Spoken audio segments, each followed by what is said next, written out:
We have the NFL trade deadline coming up at 4 o'clock. So we will keep you informed of any rumors, any trades that happen. We have that. Jordan Mailata will join us at 3 today. Then we have Tuesdays with Elliot right after Jordan from 3:15 till the end of the trade deadline. So it's a big show, as it always is. But I start off with, Ike, with something, and I know this is me. I'm starting to start to understand myself better as I do the show, because I'm always worried about something. Especially when things are going well for one of our teams, I'm always worried about something. And I can actually feel this happening to me actually now throughout the Philly season, now throughout the Eagles season, but it's just who I am as a person. And it hit me when I was watching the game on Sunday, and it was moments after Saquon had done his backwards hurdle over the defender. Yeah.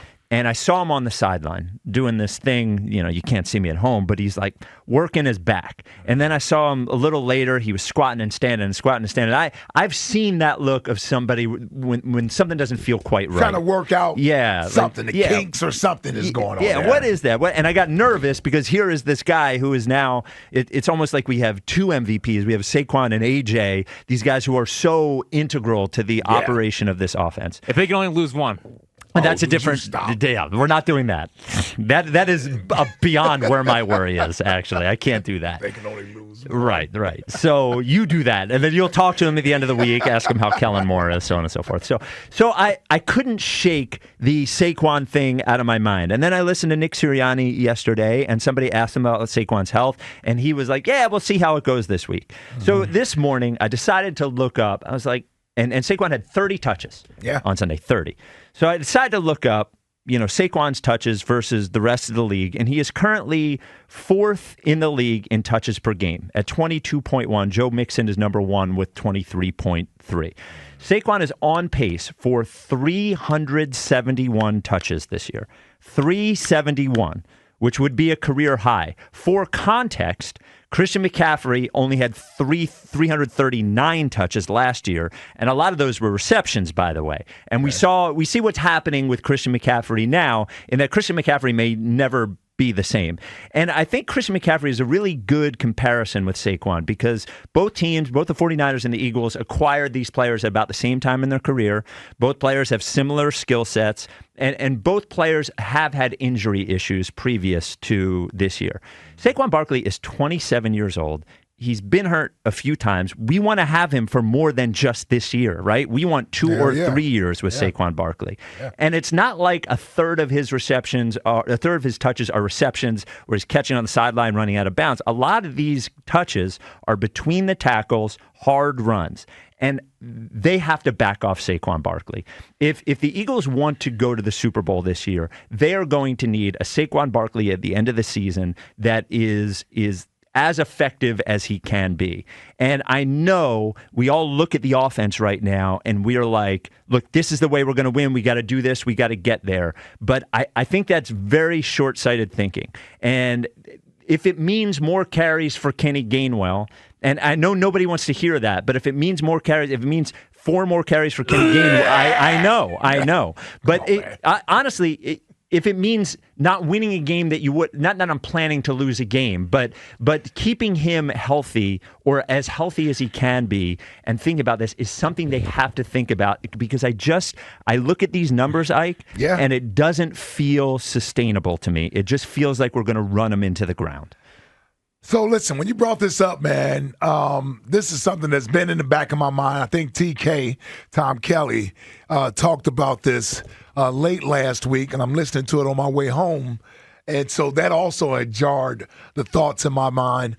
And you start to wonder, okay, you don't want to overuse Saquon. He certainly needs to be fresh and ready to go when you're going to need him in December, January, hopefully February. Which is a long time from now. Oh, man, it is a long – you got so many games to go before you even get to the postseason to keep Saquon as healthy as possible.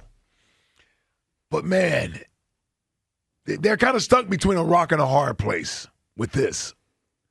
I would imagine – the Eagles didn't anticipate using Saquon as much as they've used him so far this year. There's no way. So that says to me they're doing it out of necessity They're doing it out of necessity, and I can see it. I can see why. Hell, we're all sitting here saying, run the ball, run the football. And it's working. And it's working. We're 4-0.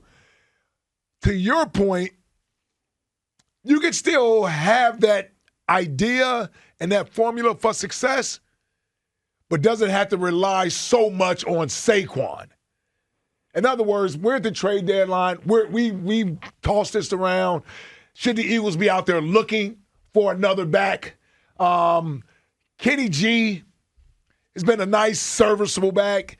We all can admit you don't have the same feeling when Saquon goes out of the game and Kenny Gainwell gets the ball. Now, he hasn't done anything to hurt us with his limited touches. No, and I actually he hasn't done anything to hurt us. I actually think he's pretty good. I know we all talked about it. I think Kenny Gainwell has a little pop to him when he touches the ball. Mm-hmm. He's not Saquon. I understand that your effectiveness when Saquon's off the field is not going to be the same. I understand. And we can't go backwards in that.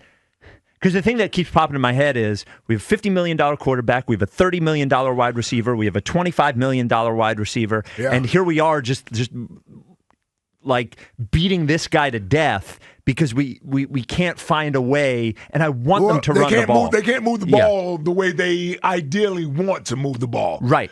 So, and that's through the air. Let's just be honest about it. Let's put that part of the equation out there. It's the reason why Saquon has to have the ball as much as he's having it, is because they have decided we're going to dial it back from throwing the ball as much. And this isn't which I agree with. Yeah, for sure. And it is sort of the reality of where they are. But the other reality is that this number of touches for Saquon, because it's just going up. He's averaging 22 now. Yeah. But if we keep going the way that we've gone since the bye, he's going to end up leading the league in touches. It's not even going to be close if it is.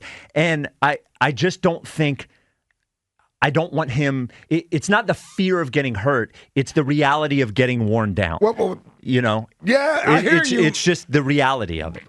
And with that, being injured is a part of the equation. Yes. Like that's just there. Yes. It's just there. The more opportunity, the more times he touches the ball, the more chances there's a chance for something to happen. So whether it's Gainwell or whether it's trading for somebody today who we think can be effective, I just think they have to do something. And this is about a sustained thing too. It's not about, because what TK was talking about was an interesting idea. He was basically saying just back off of Saquon for a week with Jacksonville. But I think this is a lot more about how we're approaching every single week. Mm-hmm. Because giving him a week off now is not going to matter if 10 games in a row or 7 games in a row, we're back to giving it to him 30 times a game, right? This has to be something that they think about. And I know everyone groans when you're in the middle of a drive and Saquon's doing great, and then all of a sudden you look in the backfield and you're like, I say it. You're like, what the hell is Saquon at? Why is 14 in there? That's what Gainwell is, 14, right? Yeah. Why is 14 in there and not 36? I understand 26. 26, rather. Yeah, but I understand it, but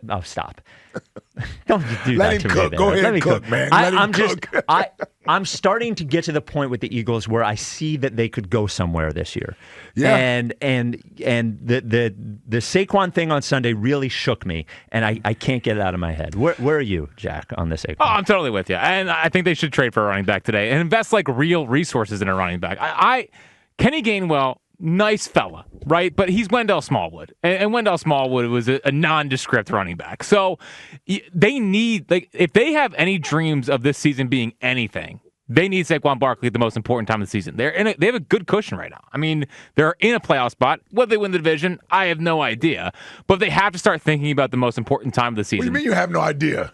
If they win the division. Yeah, that's what the plan is. Yeah, but whatever. It doesn't matter to me if they win the division or not. What should? But either they're great or they're not. And I think they can go on the road and win a football game. They have one of the best road records in the league over the last couple of years. You don't win a division, you're going to be on the road every week. Okay. It's not simple, Jack. It's more important to have Saquon. Guess what? They have no shot at winning anything if Saquon's banged up. I agree with that premise. And this is where the Eagles have to sort of find this happy medium, right? Like what he's saying is correct, but you can't lose sight of winning the division. I don't care what the hell he's talking about. No, I'm with you. Yeah, I'm with you. We still have to go win the division. And that's why we got a chance to be the number 1 seed, by the way. And that's why, to me, it's about, hey, every quarter, every quarter there's got to be a drive where it's not him, or there's got to be a part of the series where it's not him. Can we reduce his touches and still be effective as an offense? That's really what it boils down to. Sure. And maybe it's on downs. Well, maybe it's on downs where, you can't be that predictable about it. And Jack, to your point about trading for somebody, when you mentioned it before the show, I started looking. I was like, well, how much is Alvin Kamara making? And the Saints just basically, they fire their coach. They're not going anywhere. It's wholesale, yeah. He's making $16 million a year. Now, it's a big number. The Eagles have about $15 million in cap space. But that's where... If you're just going to trade for some guy, we already got some guy. We should have traded for that kid. That Chicago just traded. I used to Herbert. like Herbert, yeah. Khalil Herbert. I know. Wow. Where did he go? He went to a playoff team, right? He did go to a playoff team. But that's the type of running back we kind of need right there. We need, if they're going to trade for somebody, it's got to be somebody better than Kenny Gainwell. Right. The Bengals traded for him. We already have a guy. That's my only point. Yeah, he's just a guy. Yeah. We're a real running back today. Yeah, well, that's if they make a trade, it's got to be for somebody like that. Yeah. It's got to be for somebody that's going to that will make. That will be we're not going to trade for another Saquon Barkley, but we'll be have the playmaking, have more playmaking ability than Kenny Gainwell. Yes. 215-592-9494. Should the Eagles start backing off just a little bit of Saquon Barkley to keep him healthy?